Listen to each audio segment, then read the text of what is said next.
Brigada News FM. The Music and News Authority is now broadcasting in different major cities in the Philippines. Brigada News FM National 93.1. Brigada News FM Cebu City 89.5. Brigada News FM General Santos City 93.1. Brigada News FM Zamboanga City 88.3. Brigada News FM Cotabato City 89.3. Brigada News FM Toledo City 103.1. Brigada News FM Puerto Princesa Palawan 88.5. Brigada News FM San Carlos City Negros Occidental 95.7. Brigada News FM Coronadal City 99.3. Brigada News FM Calibo Aklan 102.9. Brigada News FM Daet Camarines Norte 102.5. Brigada News FM Cagayan de Oro 97.5.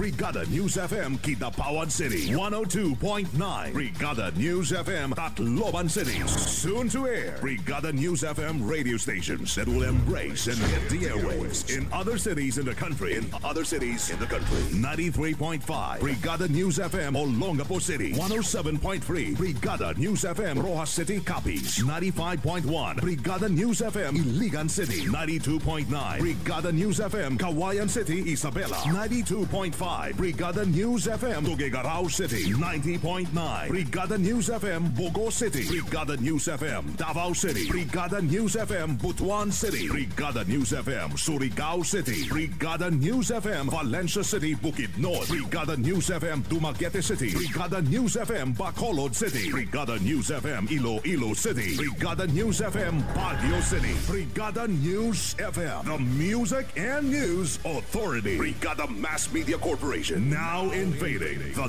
nationwide broadcasting scene. And will soon have its mark in Philippine radio.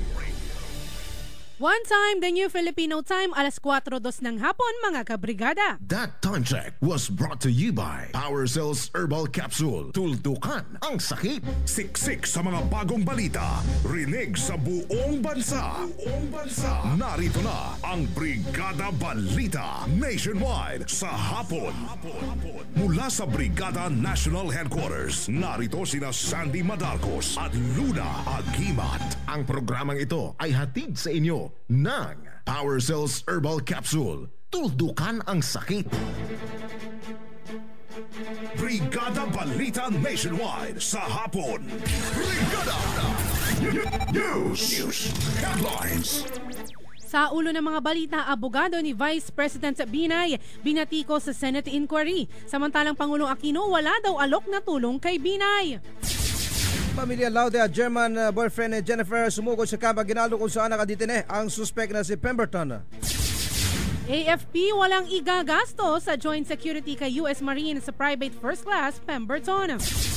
Palasyo makipag-usap pa rin sa Kamara para sa nabipintong power crisis. Siksik sa mga bagong balita. Brigada Balita Nationwide. Magandang hapon mga kabrigada. Hatid ng Brigada News FM Philippines ang Brigada Balita Nationwide. Brigada Balita Nationwide sa hapon.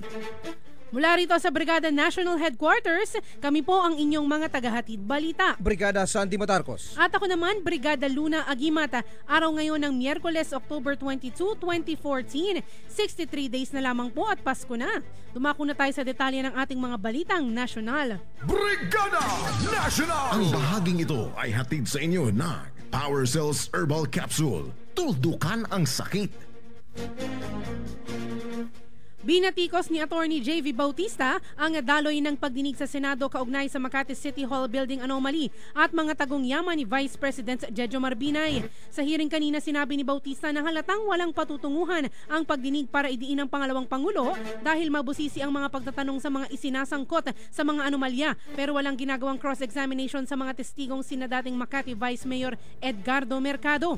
Ayon sa abogado ni Binay, hindi ito ang proseso para sa intensyon na makagawa ng batas or in aid of a legislation dahil walang patas na paglalatag ng mga katanungan na tila pumapabor lamang laban sa mga Binay. Sa panig naman ng Senate Blue Ribbon Subcommittee, sinabi ni Senator Cayetano na ginagawa nila ang lahat ng paraan para maging parehas pero hindi sumisipot si Binay, kaya nakadepende ang komite sa anumang mga available na mga ebidensyang ipipresenta sa pagdinig. Naugat ang pagkakaroon ng palitan ng mainit na argumento matapos questionin ni Senator Alan Cayetano kung sino ang kinakatawan ni Bautista at bakit nasa Senate hearing siya gayong hindi naman ito inimbitahan. Brigada Balita Nationwide sa hapon. Issue sa pangalawang Pangulo. Issue sa pangalawang Pangulo. Update.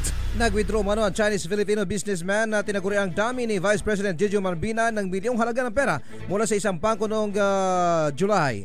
Ito ang isiniwalat ni Senator Antonio Trillanes IV sa Senate hearing ngayong araw. Sinabi ito ni Trillanes matapos kumpirmahin ni Tio sa Senate Blue Ribbon Subcommittee na mayroon itong account sa Banco de Oro sa Quezon City. Ayon pa kay Trillanes, mayroong mga testigo na magpapatunay na nag-withdraw ito ng daang-daang libong pera sa bangko. Tumanggi naman sagutin ni Tio ang tanong ni Trillanes kung nag-withdraw ito at kung magkano ang halaga. Brigada Balita Nationwide. Issue sa pangalawang Pangulo. Issue sa pangalawang Pangulo. Update.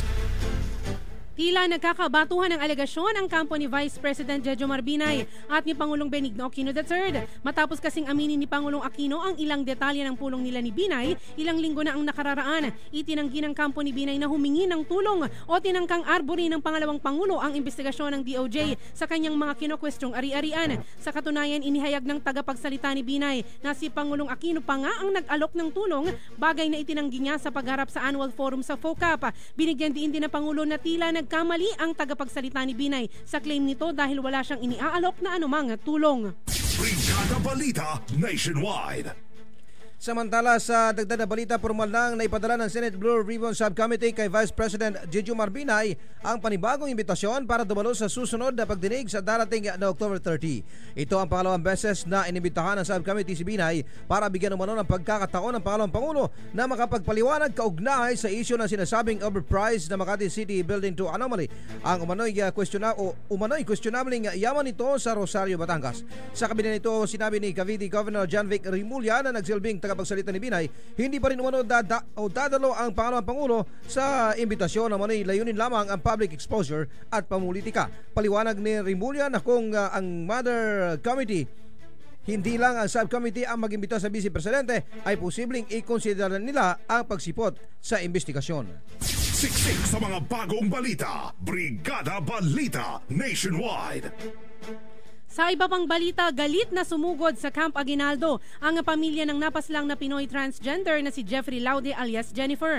Tanging layunin lamang naman ito na personal na makita ang suspect na si US Marine Private First Class Joseph Scott Pemberton at masigurong hindi pa ito nakalalabas ng bansa.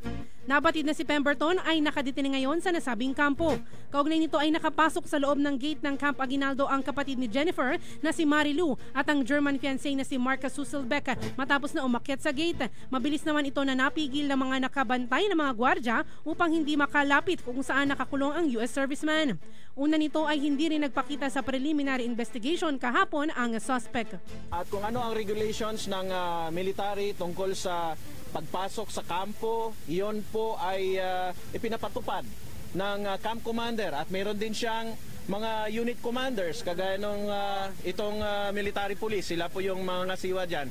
So pagpasensya na po para doon sa family na dalawa sila nakapasok. Dalawa sila. Siksik sa mga bagong balita. Brigada Balita Nationwide. Sa kaugnay pa rin na balita, siniguro ngayon ng Armed Forces of the Philippines na walang ilalabas na pera ang pamahalaan ng Pilipinas sa pagkakapiit ni US Marine Private First Class Joseph Scott Pemberton sa Camp Aguinaldo. Ayon kay EAP spokesman Major General Domingo Tutaan, na pagkasunduan na umano nila ng na ang Estados Unidos ang sasagot sa lahat ng mga maaaring gastusin sa pagkakapit ng sundalo Amerikano sa Mutual Defense Board Security Engagement Facility. Inihayag ni Tutaan lahat ng logistic tulad ng pagkain, sasakyan kapag bibiyahe si Pemberton papuntang Olongapo para dumalo sa hearing ay sasagutin ng US. Paliwanag nito ng aspeto ng seguridad ni Pemberton lamang umano magbibigay ng AFP sa pamagitan ng paglala ng ilang mga sundalong Filipino. Subalit nilinaw ni Tutaan na ang US pa rin ang may kontrol o kustudiya kay Pemberton kahit sa isang pasilidad dito sa Camp Aguinaldo. Siksik sa mga bagong balita. Brigada Balita Nationwide. Samantala, kunin naman natin ang pag-uulat mula sa Palasyo ng Malacanang. Brigada Leo Malikdem, i-brigada mo! Brigada Live Report! Nananatiling malihim si Pangulong Noynoy Aquino kung sino ang i-endorso niyang kandidato para sa 2016 presidential election. Sa kanyang pagharap sa annual forum ng FOCAP, sinabi ni Pangulong Aquino na ihahayag niya sa tamang panahon at tamang lugar kung sino ang napupusuan niyang susunod na Pangulo ng bansa. Hindi kasi naiwasan ng media na itanong sa Pangulo kung si Interior and Local Government Secretary Mar Rojas ang itutulak niyang magiging successor. Una dito ay inihayag ng ilang opisyal ng Liberal Party ni Pangulong Aquino na si Rojas ang kanilang sentimental candidate para sa 2016. Mula sa Palasyo ng Malacanang para sa Brigada Balita Nationwide, Brigada Leo Navarro Malikdem, Brigada News. Siksik sa mga bagong balita. Brigada Balita Nationwide. Samantala, hindi nawawala ng pag-asa ang Malacanang na makahanap ng paraan para matugunan ang napipintong power crisis sa bansa sa susunod na taon. Ito ay sa kabila ng pahayag ni Mindoro Oriental Congressman Reynaldo Umali na hindi na maibibigay ng House Committee on Energy ang hirit ng palasyo ng emergency powers para sa pagbili o pagrenta ng mga generators mula sa mga foreign suppliers. Sinabi ni Presidential Communications Secretary Sani Coloma na patuloy na makikipag-ugnayan ng palasyo sa Kongreso para makabuo ng epektibong paraan ng pagtugon sa nakaambang kakulangan sa kuryente sa summer season ng susunod na taon. Brigada Balita Nationwide. Nanindigan naman ang administrasyon na walang masama sa pinasok na kasunduan sa Amerika sa Enhanced Defense Cooperation Agreement o EDCA. Kaugnay nito, binigyan din ni Pangulong Benigno Aquino III na kumbinsido siyang kailangan ng Pilipinas ang EDCA o Mutual Defense Treaty. Sinabi ng Pangulo na sa mga hinaharap na challenges ng bansa sa ngayon, kailangan umano ng bansa ang mga kasangga. Hindi naman anya biglaan lang ang lahat ng desisyon ng pamahalaan, bagkos ay pinag-aralan at ikinonsulta ito sa mga eksperto. Matatandaan na matagal na ang inihihirit ang pagbasura sa EDCA kung saan mayroong nakahaing petisyon sa Korte Suprema laban sa kasunduan. Siksik sa mga bagong balita. Brigada Balita Nationwide. At sa panghuling balita, hindi tumigil ang pamahalaan sa pagpapalakas at pagpapatatag ng kapasidad ng bansa para labanan ang posibleng pagpasok at paglaganap ng Ebola virus sa bansa. Ito ang tugon ni Presidential Communications Secretary Sani Coloma sa pagpuri ng isang kinatawan ng World Health Organization sa paghahanda ng Pilipinas sa Ebola virus. Ayon kay Coloma, hindi tumigil ang pamahalaan sa pagsiguro na hindi lumaganap sa bansa ang kinatatakutang virus na kumitil na ng buhay ng mahigit 4,500 na katao. Una nga dito ay kinumpirma ni Health Secretary Enrique Ona na naglaan ng kagawaran ng 500 million pesos para sa pag-upgrade sa laboratorio ng Research Institute of Tropical Medicine para sa pag-contain ng Ebola virus sakaling makapasok ito ng bansa. Siksik sa mga bagong balita. Brigada Balita Nationwide. O ito mga kabrigada, magpapasko na. I'm sure agree kayo sa akin. Gusto mo ba na mas mapalapit ka sa partner mo? Syempre naman, di ba? O maiparamdam ang tunay mong pagmamahal sa kanya. Alam mo ba ito, para sa mga mag-asawa dyan, ang madalas na pakikipagtalik o lovemaking sa iyong kapareha ay nakatutulong para makapag-release ang iyong katawan ng isang hormone na tinatawag na oxytocin na mas kilala bilang love hormone. Na siya ring nagiging dahilan para mas lalong mapamahal sa iyo ang iyong partner. Aba, ganun pala yun. Pero paano mo naman maipapalabas ang oxytocin sa iyong katawan kung hindi ka naman tumatagal? Kaya para sa pangmatagalang lakas at tigas na walang kupas, tulad ulit ni Brigada Sandy, uminom ng isang Dry Max Herbal Dietary Supplement Capsule. 30 minutes bago ang pinakakinasasabikang sandali. Gamit lamang ang mainit na kape, gatas, tsaa o kahit maligamgam na tubig lang, pwede na. Aba, siguradong aapaw ang pag-ibig.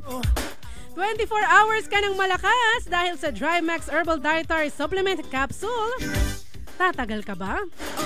Available na po yan sa mga leading drugstores nationwide. At syempre, tayo po ay napapakinggan din sa Brigada News FM Cebu, sa General Santos City, Zamboanga City, Coronadal City, Toledo City, Cebu, Cotabato City, Puerto Princesa, Palawan, San Carlos City, Negros Occidental, Cagayan de Oro City, Calibo, Aklan, at sa Daet, Camarines Norte. Brigada Balita Nationwide sa tanghali. At yan po mga kabrigada, ang unang bahagi ng ating balita. Live na inihatid sa inyo ng Power Cells Herbal Capsule at ng DryMax Adults Herbal Supplement. Kasama pa rin si Brigada Sandy Madarcos at ang inyong lingkod, Brigada Luna Agimat. Manatiling nakatutok sa Brigada Balita Nationwide sa hapon.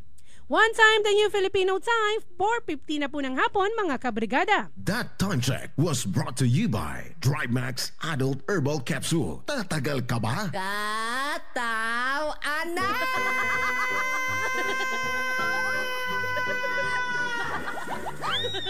Oy pare, anong ginagawa mo dyan? Umiihi ako, pare. Ha? Bakit nakataas ang isa mong paa? Kasi pare, nakalagay sa bulletin board, bawal umihi ang tao. Pwede ang aso. Ay! Okay kayo! Kailangan mong kumayod ng kumayod ng kumayod. Kaya naman, palagi kang pagod. Pagod. Pagod. Kaya, para sa katawang malusog, Power Cells Herbal Capsule. Power Cells Herbal Capsule. Taglay ang mga sangkap na purong herbal tulad ng garlic, cayenne pepper, mustard seed, at cinnamon bark. Kaya kampante ka sa bawat inumo ng Power Cells. Dapat malusog ang bawat pamilya. Mag-Power Cells na. Power Cells. Mabibili sa mga butika. No approved therapeutic claims. First year anniversary. Darling, nagustuhan mo ba ang dinner natin sa labas? Ika-5 anniversary. Flowers and chocolates for you, darling. Ika-15 anniversary. Biscuit, darling. Gusto mo? Ika-25 anniversary. Ibalik muli ang labing-labing ninyo ni Darling sa tulong ng Tongkat Ali, Ginseng at Ginkgo biloba na nasa DryMax Herbal Dietary Supplement Capsule. Kasabay ng tamang pagkain at ehersisyo, parang bagong kasal ulit kayo ni Darling. DryMax Herbal Dietary Supplement Capsule. Available in all leading drugstores. No approved therapeutic claims. Mag-text o tumawag sa 0932-282-8805 para sa karagdagang impormasyon. Ang Power Cells Herbal Capsule at DryMax Herbal Dietary Supplement Capsule ay available sa Southstar Drug nationwide, Havilios Pharmacy, Kumintang, Ibaba, Batangas City, Early's Pharmacy, Public Market, Lipa City, Batangas, Yvette Farmacia, Old Public Market, Lemery, Batangas, City Drug, Bustillo, Sampaloc City of Manila. Brigada Balita.